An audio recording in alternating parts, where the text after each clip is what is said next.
Hello everyone. सो हम पढ़ रहे थे एमपीएलआरसी और स्टार्ट करना था हमें चैप्टर नंबर 5 से। चैप्टर नंबर 5 है अपील, रिवीजन एंड रिव्यू के बारे में। तो स्टार्ट होता है सेक्शन नंबर 44 से। सेक्शन नंबर 44 है अपील एंड अपीलेट अथॉरिटीज। तो किस तरीके से अपील होगी और क्या क्या अपीलेट अथॉरिटी होंगी इसके बारे में बताता है। सबसे पहले लिखा हुआ है stay where it is otherwise provided. तो जहाँ पे अगर अदरवाइज प्रोवाइड होगा वहां पे अलग बात है, नहीं तो अपील जो होगी एवरी ओरिजिनल ऑर्डर की रेवेन्यू ऑफिसर जो भी कॉम्पिटेंट है पास करने के लिए उनके ऑर्डर की कहाँ पे होगी। सबसे पहले ए पॉइंट में दिया हुआ है कि अगर ऑर्डर पास किया गया है किसी रेवेन्यू ऑफिसर जो कि सबऑर्डिनेट है, अगर किसी सब डिविजनल ऑफिसर जो मतलब सब डिविजनल ऑफिसर मतलब एसडीओ की सबऑर्डिनेट अगर कोई ऑफिसर है उसने कोई अगर ऑर्डर पास किया है तो उसकी अपील कहाँ पे होगी, तो सब डिविजनल ऑफिसर के पास होगी। और अगर कोई ऑर्डर है वो किसी रेवेन्यू ऑफिसर ने पास किया है जो कि डिप्यूटी सब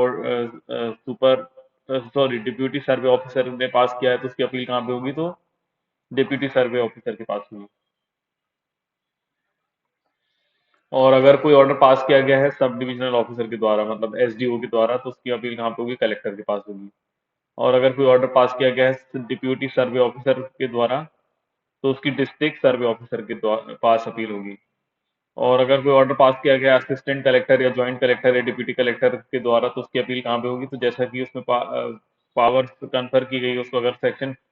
24 में, तो उसकी अपील किसको होगी, कलेक्टर को होगी। अगर कोई ऑर्डर जो है वो पास किया गया किसी रेवेन्यू ऑफिसर के द्वारा, अगर कोई डायरेक्शन उसने इशू किया गया है सब सेक्शन 3 ऑफ सेक्शन 12 में, तो रेवेन्यू ऑफिसर की जो अपील कहाँ पे होगी, स्टेट गवर्नमेंट के पास होगी।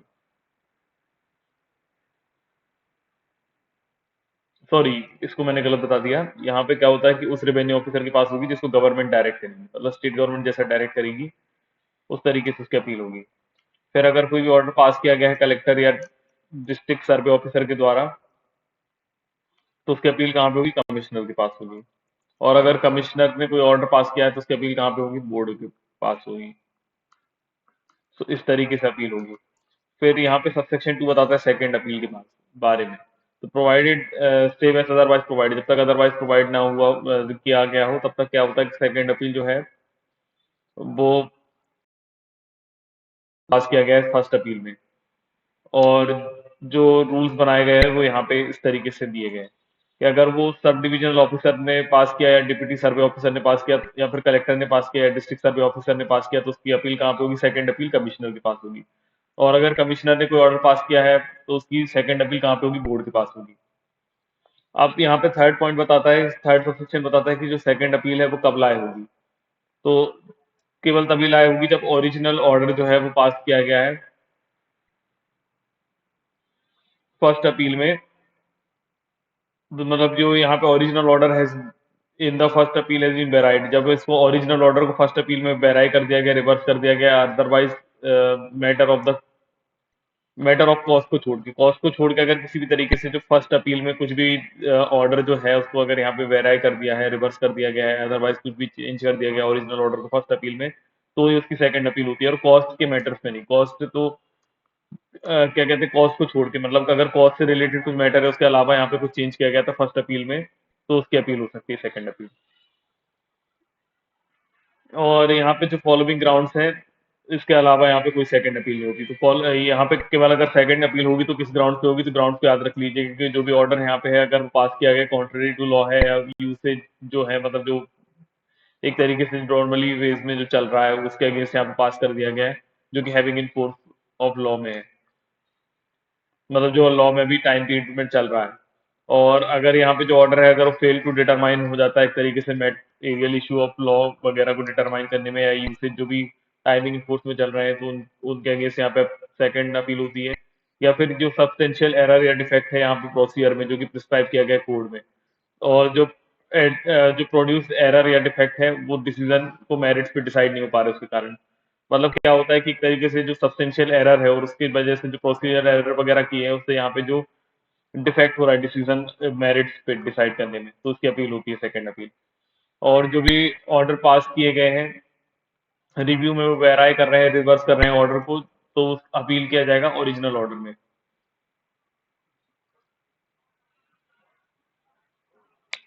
तो जो भी ऑर्डर यहाँ पे पास किए गए हैं इन रिव्यू वेराई करते हुए या रिवर्स करते हुए कोई ऑर्डर को, तो उसको अपील किया जाएगा जैसे कि वो ओरिजिनल ऑर्डर हो। मतलब यहाँ पे जो भी ऑर्डर वगैरह का जो अपील होती है, मतलब जो सेकंड अपील करना है तो उसकी अपील किस तरीके से होगी, जैसे ओरिजिनल ऑर्डर की अपील होती है वैसी सेकंड अपील होगी, एक तरीके से ये बताना चाहता है। सेक्शन 45 रिपील हो गया है। सेक्शन 46 देख लेते हैं। अब सेक्शन 46 बताता है no appeal against certain orders. तो कुछ ऑर्डर से जिनकी अपील नहीं होती, तो notwithstanding anything contained in section 44 से फर्क नहीं पड़ता सेक्शन 44 में क्या दिया हुआ है। किसी भी तरीके की अपील नहीं होगी। कौन कौन से ऑर्डर की अपील नहीं होगी कि अगर किसी ने अलाउ कर दिया, रिजेक्ट कर दिया एप्लीकेशन का डोनेशन ऑफ डेली को सेक्शन 5 में, तो सेक्शन 5 जो लिमिटेशन एक्ट का जो है, उसका अगर कुछ भी यहाँ पे डिसीजन हुआ है तो उसकी कोई सेकंड अपील नहीं होती, मतलब सॉरी उसकी अपील ही नहीं होती। फिर या फिर रिजेक्ट कर दिया गया है किसी भी तरीके का एप्लीकेशन फॉर रिव्यू को, तो उसकी कोई अपील नहीं होती। फिर या फिर अलाउ या रिजेक्ट कर दिया किसी भी तरीके का एप्लीकेशन फॉर स्टे को, या फिर कोई इंटरिम नेचर का ऑर्डर पास किया गया था, या फिर जो भी पास किया गया under the provisions of section 29, 30, 104, 106, 114 A, 127, 146, 147, 150, 152, 161, 207, 208, 210, 212, 213, 215, 220 and 243 में। तो इसकी भी यहाँ पे मतलब जो भी सेक्शंस आएंगे बाद में तो पढ़ेंगे, जब हम उस पर्टिकुलर सेक्शन में पहुंच जाएंगे, तो इनकी कोई अपील नहीं होती, याद रखिएगा। फिर no second appeal shall lie the order pass by the passed in the first appeal against the order passed under the provisions of section 1 of section 131, 134, 173, 130, sorry, 234, 239, 240, 241, 242, 244, 248। तो ये जो है इनकी सेकंड अपील नहीं होगी। मतलब ये जो ऊपर दिए हुए इनकी तो कोई अपील ही नहीं होगी, और जो यहाँ पे सेकंड अपील इन सेक्शंस की नहीं होगी। तो ये सेक्शंस तब हम डील करेंगे जब उन सेक्शन पे पहुंच जाएंगे। अभी तो यहाँ पे सिर्फ हमें याद रखने के पर्पज से याद रखना चाहिए कि किन की अपील हो सकती है, किन की अपील नहीं हो सकती। अब यहाँ पे सेक्शन 47 है लिमिटेशन ऑफ अपील। तो यहाँ पे जो पीरियड है यहाँ पे फाइल करने के लिए फर्स्ट या सेकंड अपील का, वो 45 डेज है उस डे से जिस दिन, और जिस दिन यहाँ पे वो ऑर्डर अपील अगेंस्ट किया जा रहा है, मतलब जिसके अगेंस्ट वो अपील की जा रही है उस दिन, उस ऑर्डर के 45 डेज के अंदर ही यहाँ पे फर्स्ट या सेकंड अपील किया जा सकता है। फिर प्रोवाइड दैट में लिखा हुआ है कि फिर जो ऑर्डर यहाँ पे अपील किया प्रेफर किया जा रहा है, अगर वो किया गया था पहले, जो मतलब यहाँ पे जो MP land revenue code amendment act 2018 के पहले की बात अगर हम करें, अगर उसके पहले अगर कोई ऑर्डर पास किया गया था, उसकी अपील की गई है, तो जो पीरियड ऑफ लिमिटेशन है वो यहाँ पे वो लिमिटेशन पीरियड एप्लीकेबल होगा जो प्रायर जो स्टेट अमेंडमेंट के पहले, मतलब जो 2018 के पहले के अमेंडमेंट के पहले के केसेस हैं, अगर उनकी अपील वगैरह हो रही है तो उनकी अपील किस तरीके से होगी, उसी तरीके से होगी जैसे कि प्रायर होती थी जो 2018 का अमेंडमेंट आया है उसके पहले से। तो सिर्फ इतनी सी बात याद रखने के लिए जरूरी है। फिर प्रोवाइड दैट फर्दर में लिखा हुआ है कि अगर party other than the party against whom the order has been passed ex parte, और उसको अगर मतलब कोई पार्टी है अगर उसको कैसा है कि पार्टी अदर देन,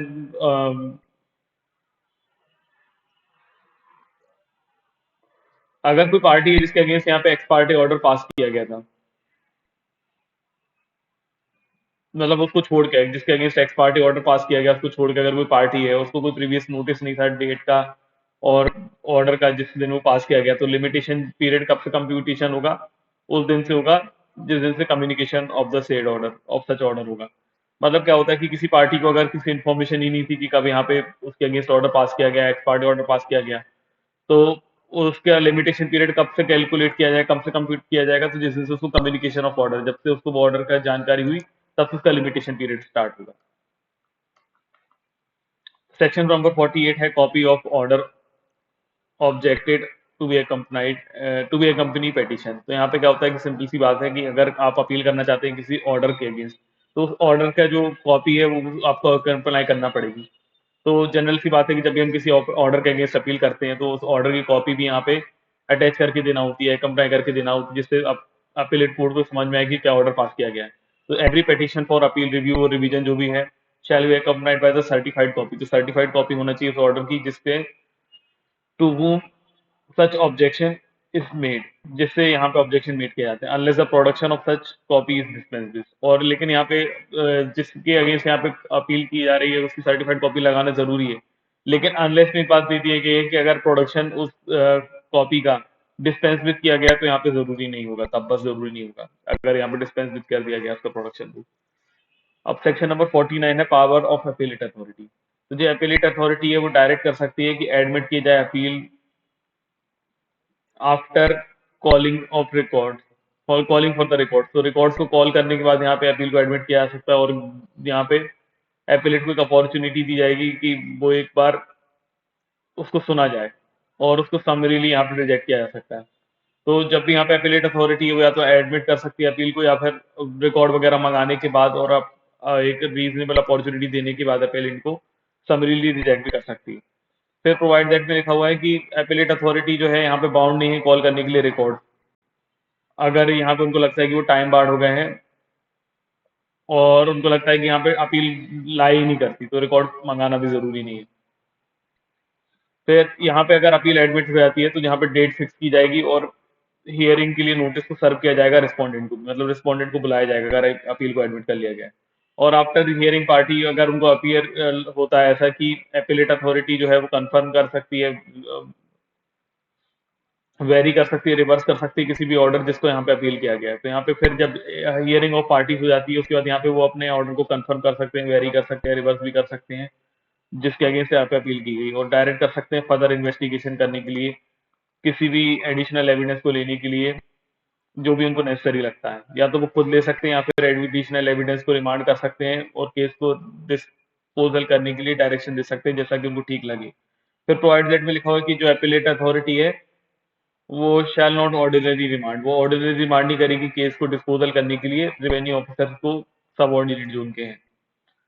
तो मतलब क्या है कि जो एपिलेट अथॉरिटी है वो ऑर्डिनरी यहाँ पे रिमांड नहीं करेगी केस को डिस्पोजल करने के लिए किसी रेवेन्यू ऑफिसर को जो भी सबऑर्डिनेट है उनके, मतलब ऑर्डिनरी नहीं किया जाता।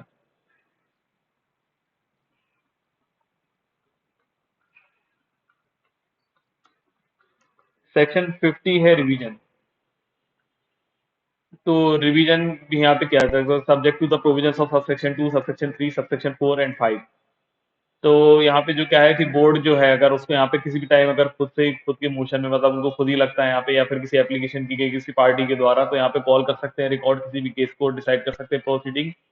इन which an order has been passed under this code by the commissioner. तो कमिश्नर के ऑर्डर्स को यहाँ पे या तो वो स्यूमोटो कर सकते हैं या फिर किसी ने एप्लीकेशन किया तो उसके बेसिस पे कर सकते हैं, रिवीजन कर सकते हैं। फिर अगर कमिश्नर है, अगर उनको भी यहाँ पे ओन मोशन मतलब स्यूमोटो अगर उनको लगता है या फिर किसी एप्लीकेशन की किसी पार्टी ने, तो वो कॉल कर सकते हैं रिकॉर्ड को किसी भी केस में और डिसाइड कर सकते हैं प्रोसीडिंग को जिसमें ऑर्डर यहाँ पे पास किया गया है, या तो इस कोड में कलेक्टर के द्वारा या फिर डिस्ट्रिक्ट सर्वे ऑफिसर के द्वारा। अब यहाँ पे कलेक्टर और डिस्ट्रिक्ट सर्वे ऑफिसर हैं, वो भी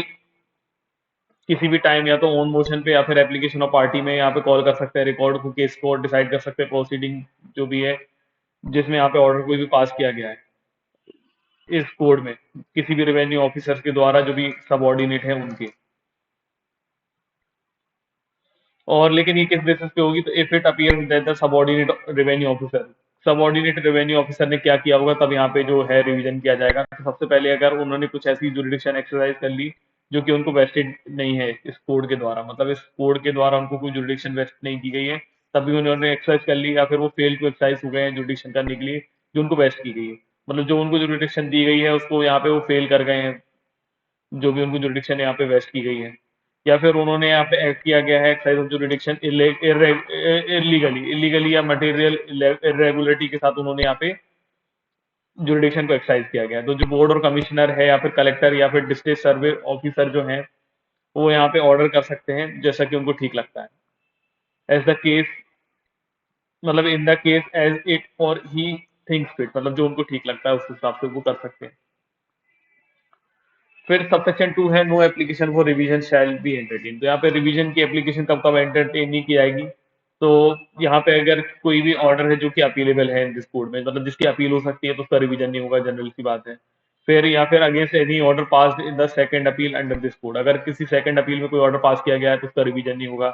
या फिर against order pass revision, revision का रिवीजन नहीं होगा, जनरल सी बात है। तो रिवीजन में अगर कुछ ऑर्डर पास किए गए हैं तो उसका रिवीजन नहीं होगा। या फिर कोई ऑर्डर है जो कमिश्नर ने पास किया गया है, कमिश्नर के द्वारा पास किया गया है सेक्शन 210 में, तो उसका कुछ नहीं उसका रिवीजन नहीं होगा। या फिर unless it is presented within 45 days from the date of the communication of the to the party whichever is later. तो क्या होता है कि या फिर 45 डेज के अंदर फाइल ना किया गया हो, 45 डेज या तो उस ऑर्डर की डेट से फाइल ना किया गया हो, या फिर जो कम्युनिकेशन जिस दिन हुआ उस ऑर्डर का पार्टीज को उसके 45 डेज के अंदर ही करना पड़ेगा, उसमें से जो ज़्यादा पीरियड का हो, मतलब या तो उसको बाद में पता चला होगा,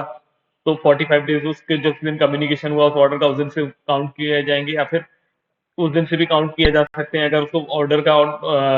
मतलब जिस दिन वो ऑर्डर पास किया गया, अगर उसको उसी दिन कम्युनिकेशन स्टार्ट हुई थी तो जो ज़्यादा पीरियड होगा उस पीरियड के हिसाब से कैलकुलेट किया जाएगा। फिर प्रोवाइडेड दैट में लिखा हुआ है कि जब भी कोई ऑर्डर है जिसके अगेंस्ट यहाँ पे एप्लीकेशन रिवीजन की फाइल की गई है, वो अगर पहले पास किया गया है Madhya Pradesh land revenue code amendment act 2018 के पहले, तो जो पीरियड ऑफ लिमिटेशन है यहाँ पे प्रेजेंट करने के लिए एप्लीकेशन वो प्रोवाइड किया जाएगा उस तरीके से, उसी तरीके से एप्लीकेबल होगा जैसा कि prior to the state amendment act. मतलब कोई भी अगर रिवीजन की एप्लीकेशन फाइल की गई है, वो कोई ऐसा ऑर्डर है जो कि 2018 के अमेंडमेंट के पहले का ऑर्डर है, तो उसी तरीके से उसका टाइम पीरियड कैलकुलेट किया जाएगा जैसे कि 2018 का अमेंडमेंट नहीं आया हो, तो मतलब पुराने अमेंडमेंट के अकॉर्डिंग ही वो टाइम पीरियड कैलकुलेट होगा। फिर बोर्ड और कमिश्नर और जो कलेक्टर हैं या डिस्ट्रिक्ट सर्वे ऑफिसर हैं, वो shall not under this section में vary reverse order made under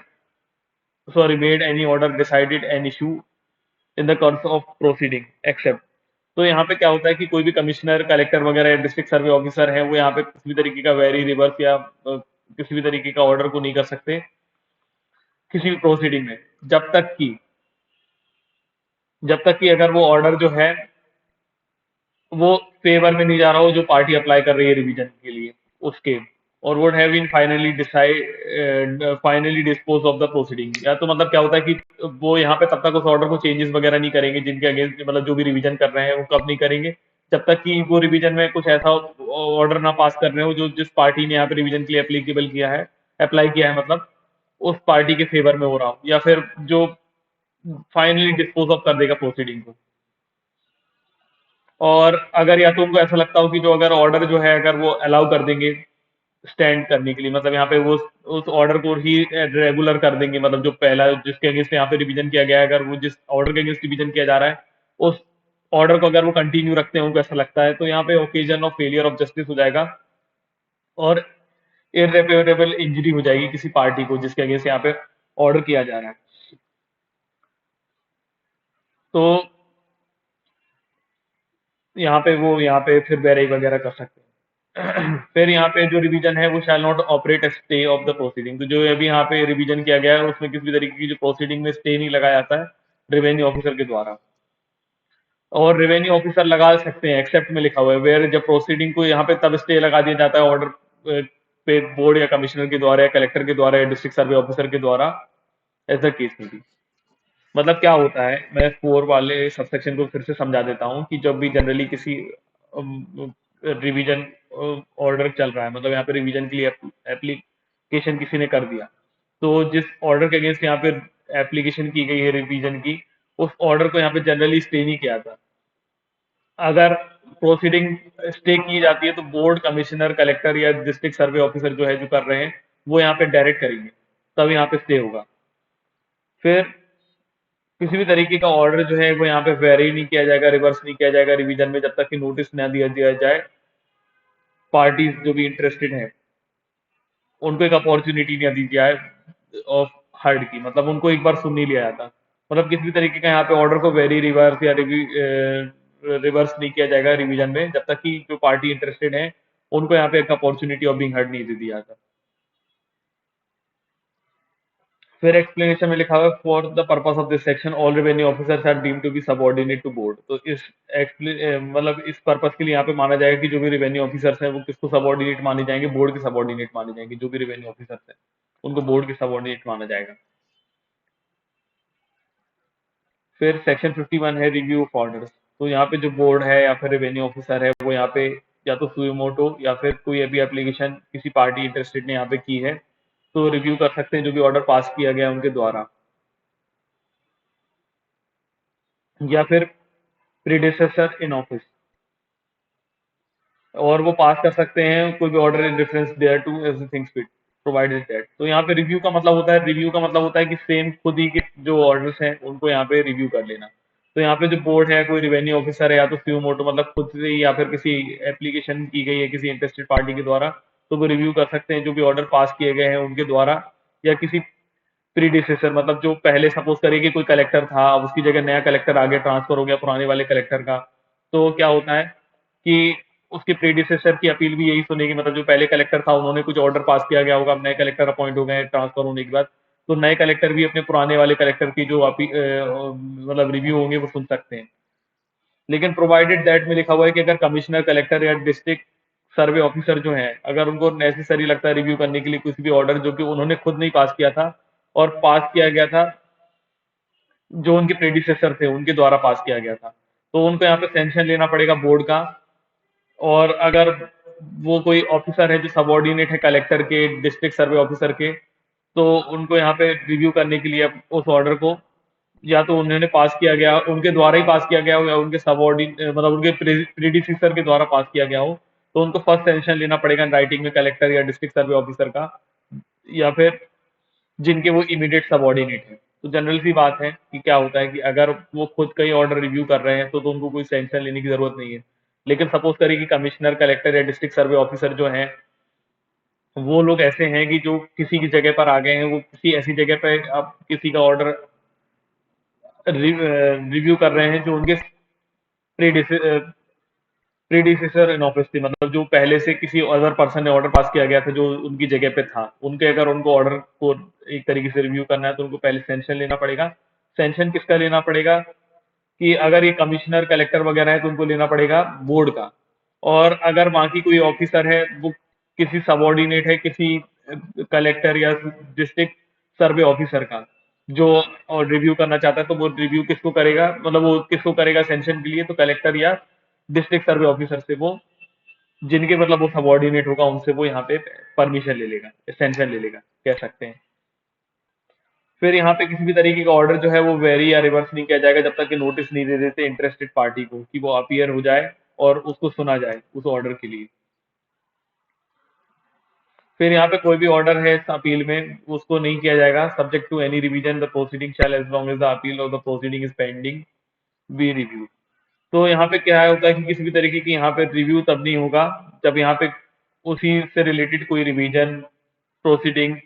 या फिर कोई अपील प्रोसीडिंग जो है वो पेंडिंग है और वो यहाँ पे रिव्यू वगैरह हो रही है। मतलब तो मतलब यहाँ पे क्या होता है कि जब तक रिव्यू नहीं होगा, जब तक यहाँ पे किसी भी चीज का रिवीजन वगैरह या अपील वगैरह पेंडिंग है। फिर किसी भी तरीके का ऑर्डर जो है अफेक्ट कर रहा है, अगर क्वेश्चन जो है अगर of right between private person, तो यहाँ पे उसको रिव्यू नहीं किया जाएगा जब तक कि application of a party in the proceeding, no application shall be review of such order shall be entertained unless the made within 45 days from the passing of order। तो सिंपल सी बात है, यहाँ पे ये बताया गया है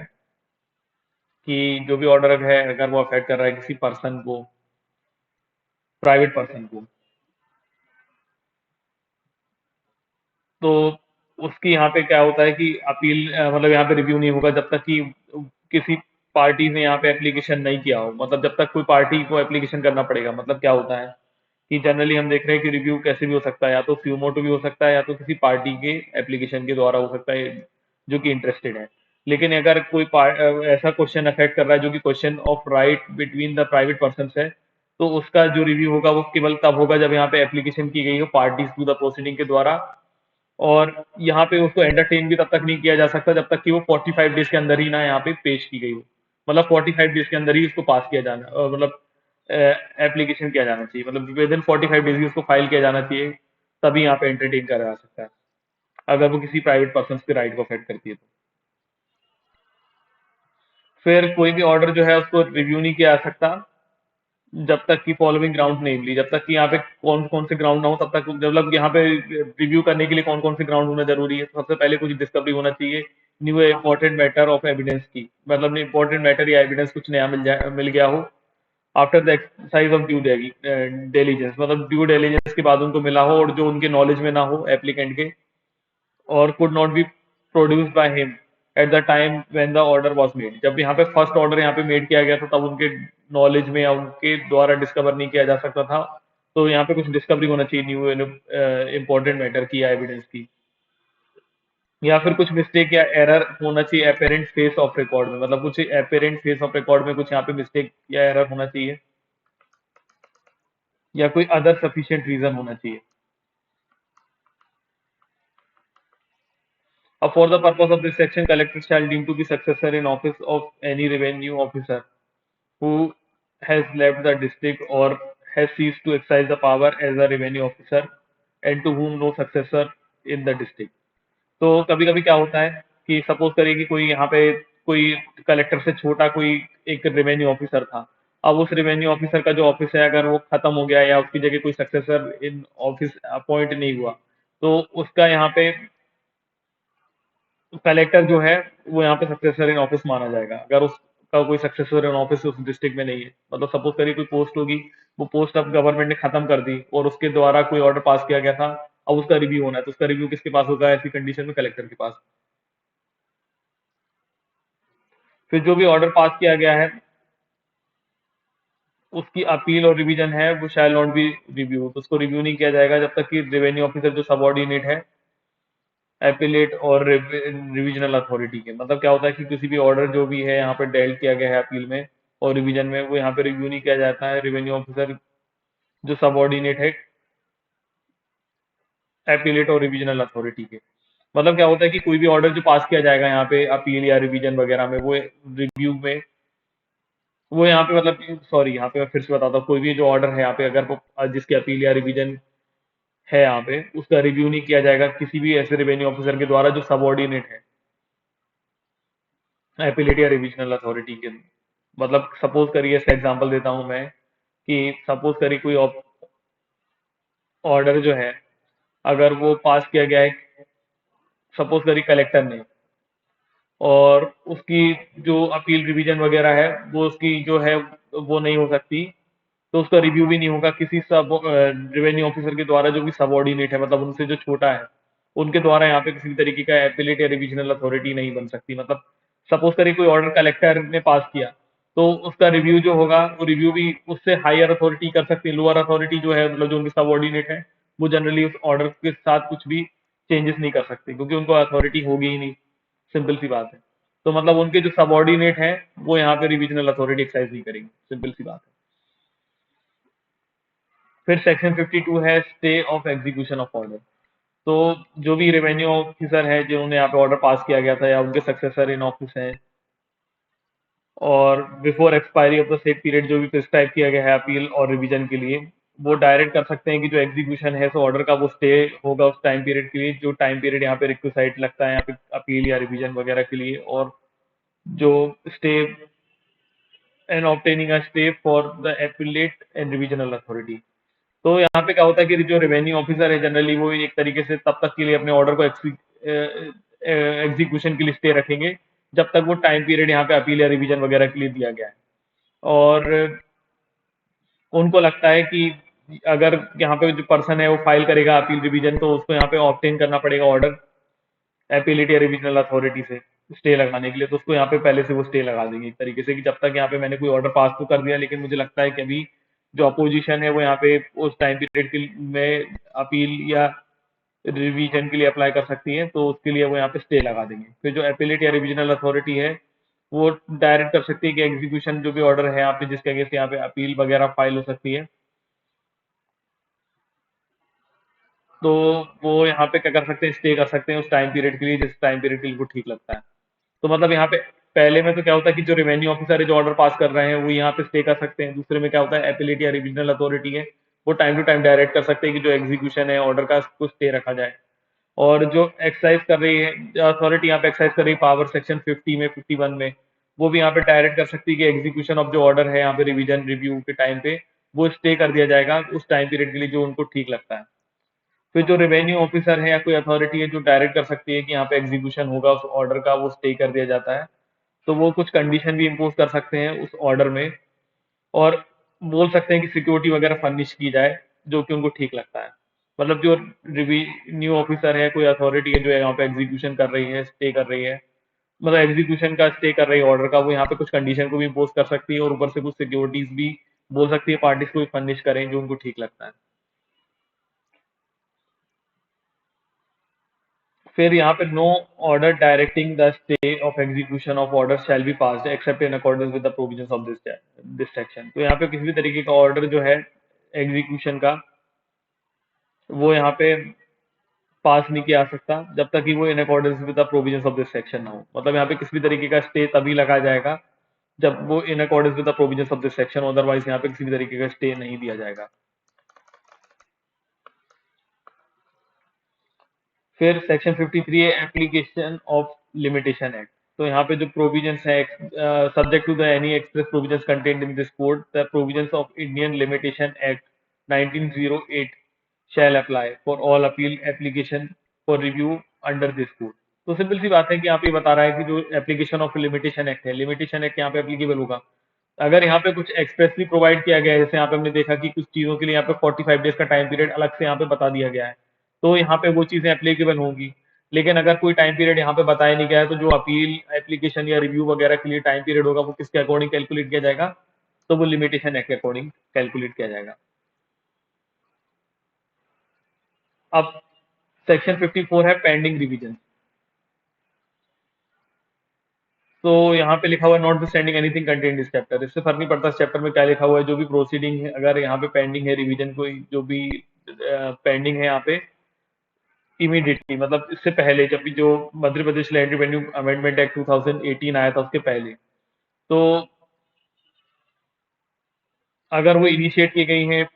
पार्टी द्वारा एप्लीकेशन करके, तो उसको हार्ड एंड डिसाइड किया जाएगा बोर्ड या रेवेन्यू ऑफिसर के द्वारा, जो भी कंपिटेंट टू हियर है डिसाइड करने के लिए, सबसेक्शन 1 ऑफ सेक्शन 50 में।